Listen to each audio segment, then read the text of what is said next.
Good morning, students. Today we will cover up our first chapter of Stars, that is the third level, written by Jack Finney. In the third level, Jack Finney gives us a seemingly impossible idea of going back in time at the reality level. On one of his visits to the Grand Central Station, the narrator Charlie has a curious experience on the third level of the station. He comes to see everything and everybody belonging to the last century. The third level is non-existent in reality. It seems to be a means of escape for him. His psychiatrist friend tells him that he wants to escape from the harsh realities of the world. The problem arises only when he himself reports to have gone back to Galesburg of 1894 from the third level. When we read the story, हमें ये पता चलता है कि जो narrator हैं Charlie, वो अपने इमेजिनेशन में ही सही लेकिन एक थर्ड लेवल पे पहुंच जाते हैं. जनरली हम किसी रेलवे स्टेशन पे जाते हैं, मेट्रो स्टेशन पे जाते हैं, तो वहां पे 2 लेवल्स ही हमें मिलते हैं, अप एंड डाउन. लेकिन ये कैसा था, ये कौन सा लेवल था जिस पे चार्ली पहुंच जाते हैं?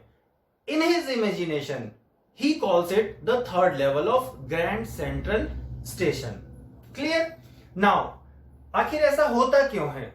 तो चार्ली एक दिन क्या होता है कि बहुत देर तक अपने ऑफिस में काम कर रहे होते हैं और उस दिन वो अपने घर जाने के लिए लेट हो जाते हैं, जिसकी वजह से वो हड़बड़ी में निकलते हैं और instead of taking bus, he wants to take suburban trains. और वो ट्रेन से इसलिए प्रेफर करते हैं ट्रेन को कि शायद वो अपने घर जल्दी पहुंच जाएंगे, अपने अपार्टमेंट में जल्दी पहुंच जाएंगे और जहां उनकी wife Louisa was waiting for him. और वो वहां पर जाते हैं. जैसे ही वो स्टेशन पे पहुंचते हैं, उन्हें ऐसा लगता है कि the wedge of the platform was just like tree roots.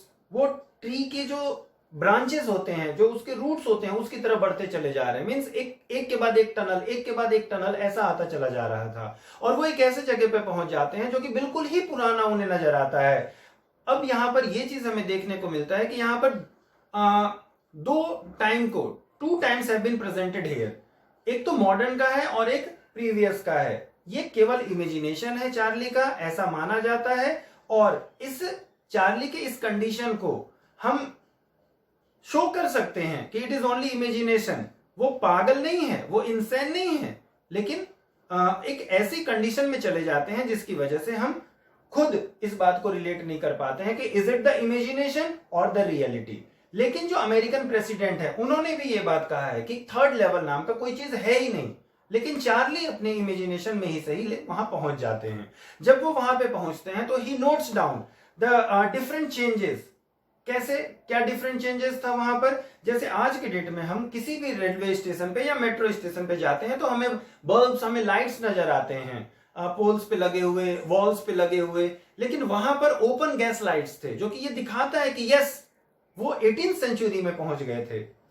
उसके बाद जब वो और थोड़े से दूर जाते हैं, आज पे स्पिटिंग इज एन ऑफेंस, अपराध है थूकना, किसी भी रेलवे स्टेशन पे, किसी भी मेट्रो स्टेशन पे. लेकिन उस समय क्या था कि स्पिटून्स, ब्रास स्पिटून्स रखे हुए थे, उसको यूज कर सकते थे लोग.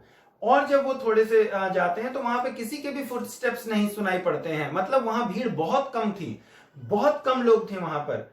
और जैसे ही वो आगे बढ़ते हैं, अपने ही फुटस्टेप्स की आवाजें उन्हें सुनाई पड़ती है, जिससे ये पता चलता है कि वहां पर ज्यादा लोग मौजूद नहीं थे उस ग्रैंड सेंट्रल स्टेशन पे.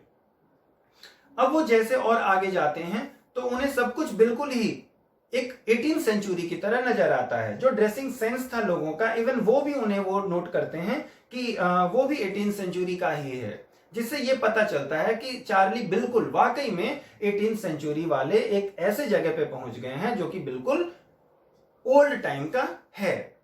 चार्ली जब ये सारी बातें अपने फ्रेंड सैम, जो कि एक साइकेट्रिस्ट हैं, उनको जाकर के बताते हैं, तो वो सैम उन्हें ये बताते हैं कि in fact there are only 2 levels, but why the narrator has reached to the third one.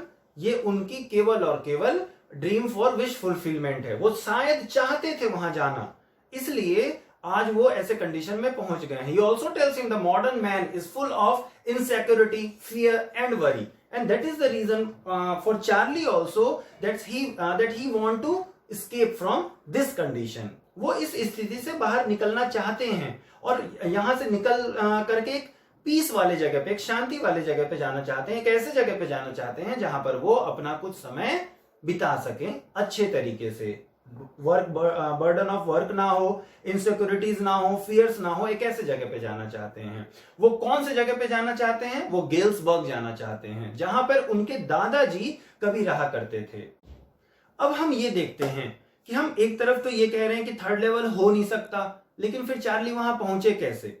और अगर वहां पे पहुंचे तो वो इस बात को कैसे मतलब बता सकते हैं कि yes he was in some other time, वो शायद प्रीवियस टाइम पे चले गए थे, वो शायद पास्ट में चले गए थे। तो जब वो स्टेशन से बाहर आते हैं तो वहां पे कुछ न्यूज़पेपर्स रखे हुए थे। न्यूज़पेपर जो था वो द वर्ल्ड था, और वो ये नोट करते हैं कि ये तो कुछ समय पहले पब्लिश होना बंद हो गया था। और जब उस द वर्ल्ड के एक कॉपी पे वो देखते हैं तो वहां पर डेट जो मेंशन था वो 11 जून 1894 था। 11 जून 1894 था, जिससे उन्हें पता चलता है कि यस हम एक पुराने समय में चले आए हैं। अब वो खुश भी होते हैं यहां पर कि अच्छी बात है, हम एक ऐसे लेवल पे चले आए हैं जहां पे मुझे पुराने जगह पे जाने का टिकट मिल जाएगा। और वो तुरंत कोशिश करते हैं टिकट काउंटर पे जाने के लिए, ताकि वो गेल्सबर्ग जो कि इलिनॉइस में है वहां के लिए 2 टिकट ले सके, एक खुद के लिए और एक अपनी वाइफ लुइसा के लिए। और वो ऐसा करते भी हैं, वो जाते हैं वहां पर।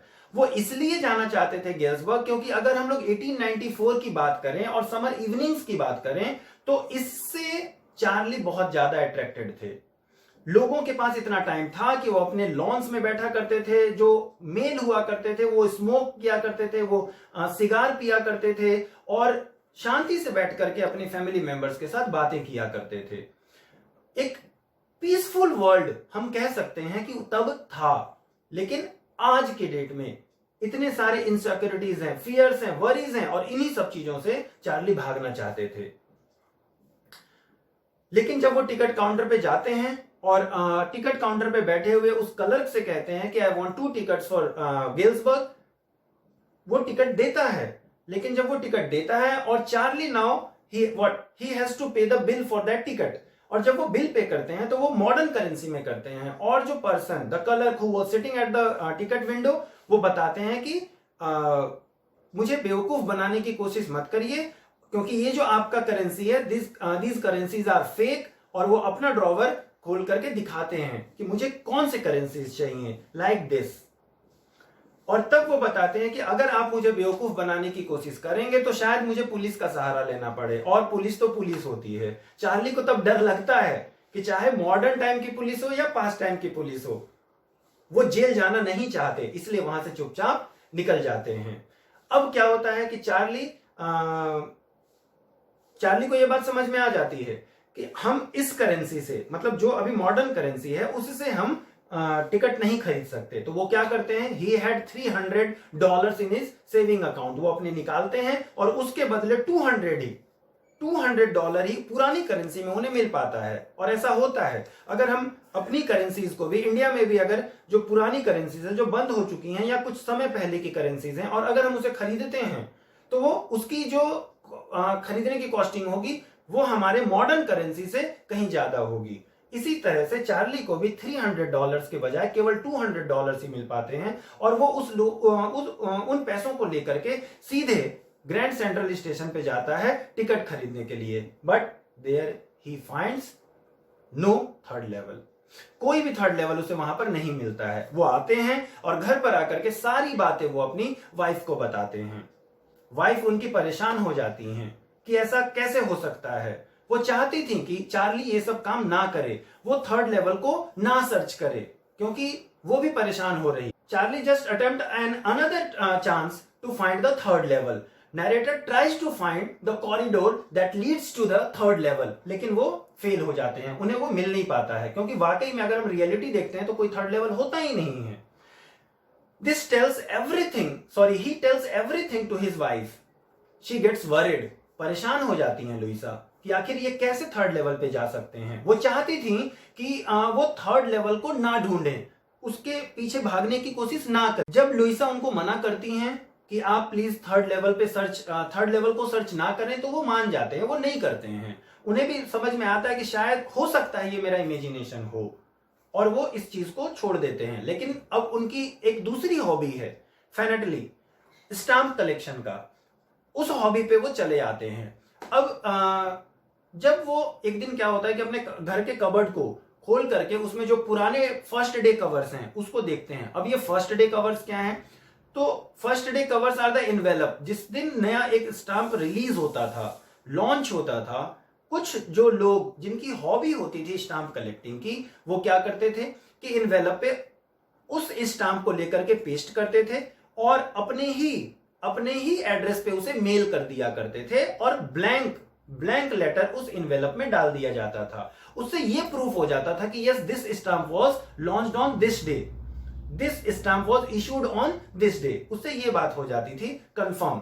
अब ऐसे ही ढेर सारे फर्स्ट डे कवर्स में से चार्ली को एक फर्स्ट डे कवर मिलता है, जो कि उनके दादाजी के घर के एड्रेस पे, जो कि कहां है, गेल्सबर्ग इलिनॉइस में है, उस घर के एड्रेस पे उस लेटर को पोस्ट किया गया था। किस ईयर में? 1894 के ईयर में।